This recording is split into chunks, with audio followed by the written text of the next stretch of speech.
Have you ever found yourself maybe in a meeting and suddenly you're asked a question you just don't have a solid answer for? Oh, definitely. Or maybe you felt that pressure, to sound absolutely certain about something. Exactly. And then later you think, it's kind of out on a limb there. Wish I'd handled it differently. It's pretty common, isn't it? It really is, because let's face it, in the professional world, knowing everything is just, well, it's impossible. Right. So the real skill isn't faking it. It's more about acknowledging what you don't know, but doing it with confidence and clarity, Yes, while still keeping that professional image and actually building trust. which sounds counterintuitive sometimes, but it's crucial. And that's precisely what we're diving into today. Our mission really is to give you the advanced English tools you need to navigate those moments of uncertainty smoothly. So not just what to say. No, but also understanding why this approach works, why it's valued, especially in, say, English-speaking business settings. We'll unpack 6 really powerful phrases that genuinely make you sound smart and reliable. Yeah, this isn't about dodging questions. It's about mastering what you called confident uncertainty. Exactly. Building that intellectual honesty is a huge asset. Okay, so let's unpack that a bit.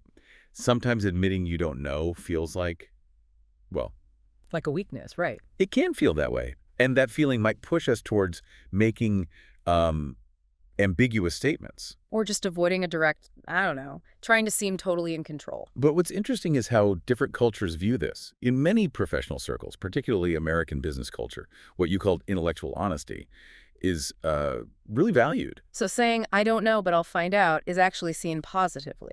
Often, yes, it builds trust, shows integrity, commitment to getting it right. Now, you might find, say, in British culture, a bit more use of hedging language. A softer approach. Yeah, maybe a more polite way to express that uncertainty. But the core idea is similar, acknowledging limits gracefully. Which leads us to this concept you mentioned, confident uncertainty. Right. It's acknowledging the gap in your knowledge, but, and this is key, also showing your problem-solving side, your willingness to learn. So it turns a potential negative into a positive. Precisely. It ties into another great idea. Strong opinions, weakly held. Okay, what did that mean exactly? Not being wishy-washy. Not at all. It means you have a clear stance based on what you know now. You've thought it through, but you hold that view weakly enough. That you're ready to change it. Exactly. If new, solid evidence comes along, you adjust. You're not dogmatic. It's about intellectual agility. I like that intellectual agility because bluffing just doesn't work long-term, does it? Rarely. It usually erodes trust faster than anything. So these phrases we're about to look at aren't just like polite ways to stall. No, they're strategic communication tools. They help you manage uncertainty professionally and show that agility. Okay, let's get into the first one. Phrase number 1. Based on what we know so far. Tell us about this one. Right. This is great because it lets you share an opinion or a conclusion, rounding it firmly in the current information. But with a built-in caveat. Exactly.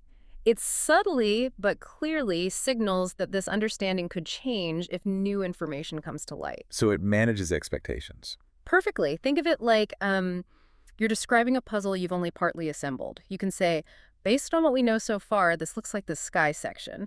You're confident about the pieces you have, but you know the full picture might add context. Got it. Can you give us an example? Sure. Based on what we know so far, the market response to our new product line has been positive, though we're still collecting data from the Western regions. Okay, clear. Let's move to number 2. The data suggests that, though we need to consider. This sounds data-focused. It is. You use this when you have data pointing in a certain direction, but you're also aware of its limitations or other factors at play. So it's showing a nuanced understanding, not just blindly following the numbers. Precisely. Imagine holding a data chart, but also a little note reminding you about, say, a recent event that isn't reflected yet. You respect the data, but you acknowledge its boundaries. Makes sense. How would that sound in practice? Like this. The data suggests that our digital marketing efforts are driving most of our new customer acquisitions, though we need to consider the impact of our recent PR campaign, which isn't fully reflected in these numbers yet. Very useful. Okay, phrase number 3. My current assessment is, but this may evolve as this feels quite personal, like sharing your judgment. It is, but with built-in flexibility. You're sharing your best thinking right now, but you're explicitly stating that things might change as the situation develops. So it shows you're adaptable. Yes. Think of using a telescope.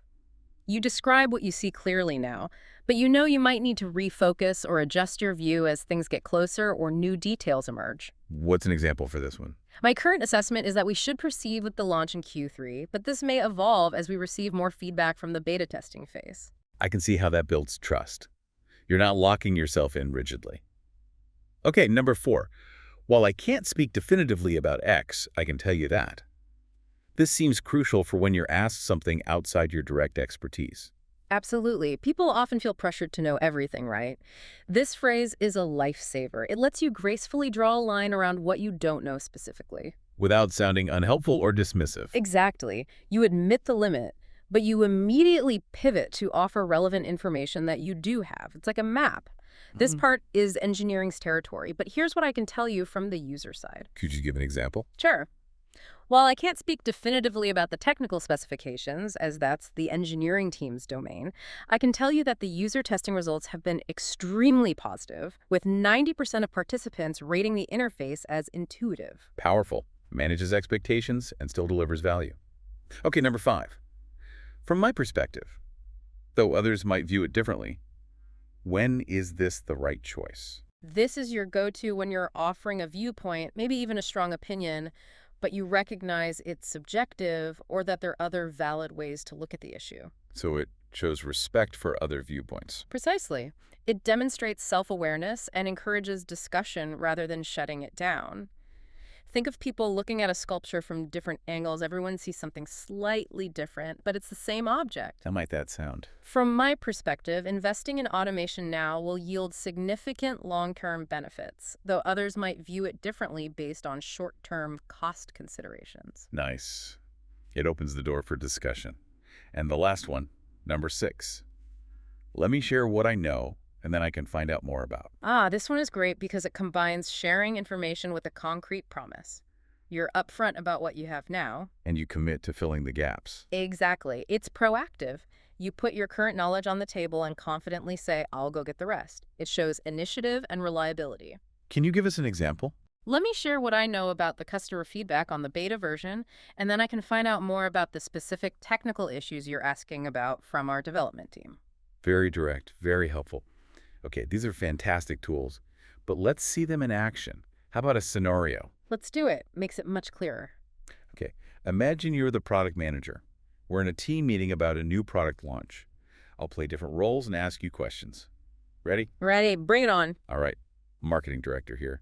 So what's your take on the competitive landscape? How do you see the market reacting when we launch? Okay, well, based on what we know so far, our product has 3 unique features that our main competitors don't offer right now. And the initial focus group feedback, it's been really positive, especially on the UI and the customization aspects. That sounds good. But any hard data, how might that translate into actual market share? The data suggests that we could potentially grab around 15, maybe 20% of the market in year 1, though we need to consider that these numbers are mostly from testing in urban centers. Rural adoption might look different. We still need to verify that. Okay, switching hats. I'm the sales director now. What about pricing? Are we setting ourselves up correctly against the competition? Right. Well, my current assessment is that the premium pricing fits our value proposition and the quality image we're building. But this may evolve as we get more competitive intel. We're hearing whispers, that 2 competitors might adjust their prices next quarter. Okay. Technical director stepping in. How does our AI stack up against competitor X?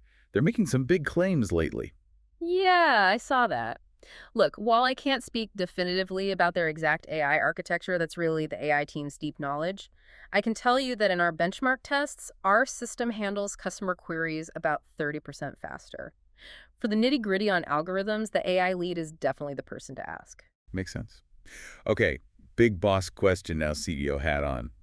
What's your gut feeling here? Should we push ahead with the launch date or maybe pause?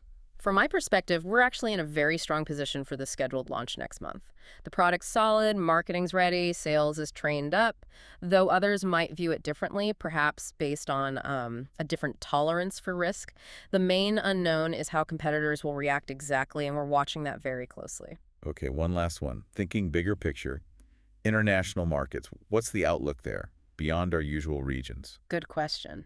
Okay, let me share what I know about our key targets in Europe and Asia. We have quite a bit on that. Surveys in Germany and the Nordics show strong interest, for example. Early data from Japan and Singapore looks promising too. And then I can find out more about the specific regulatory hurdles in South America you asked about earlier. I'll need to check with the legal team on those specifics. Fantastic. See how that worked? You sounded completely professional, totally on top of things, even when you didn't have every single answer right there. It projected confidence. Exactly. It's about being honest and proactive. Okay, so we've heard them used. Let's quickly think about choosing the right one. If you need to give an opinion based on today's info, knowing more might come later. Which phrase jumps out? That's clearly, based on what we know so far, it frames it perfectly.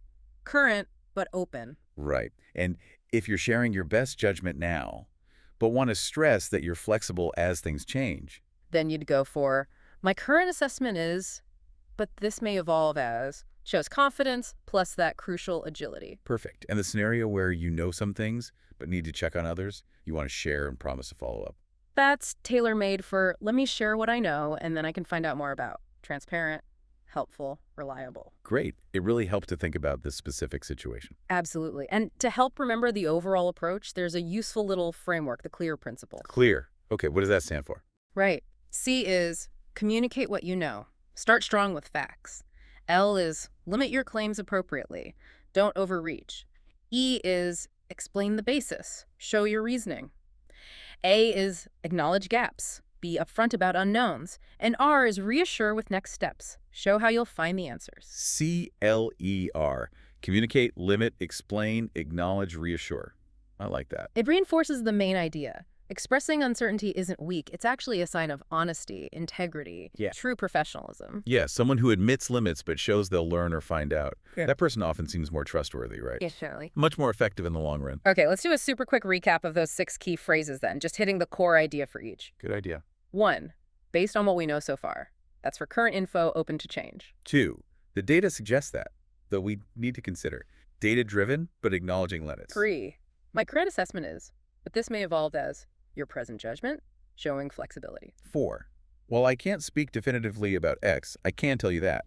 Admit a limit, offer related info you do know. 5, from my perspective, though others might view it differently. Your view, respecting other perspectives. And 6, let me share what I know and then I can find out more about. Share now. Promise to find the rest. Got it. 6 powerful tools for confident uncertainty. And just remember this. Confidence isn't really about knowing absolutely everything. It's about how you handle uncertainty with clarity and with grace. Well said. We really hope this deep dive helps all of you navigate those tricky moments with more confidence and make a stronger impact. Definitely. And join us next time. We'll be exploring something related. Strategic vagueness. How to be appropriately ambiguous sometimes when a direct answer isn't possible or wise without losing your professional edge. Ooh, that sounds intriguing. It should be good. Until then, keep learning.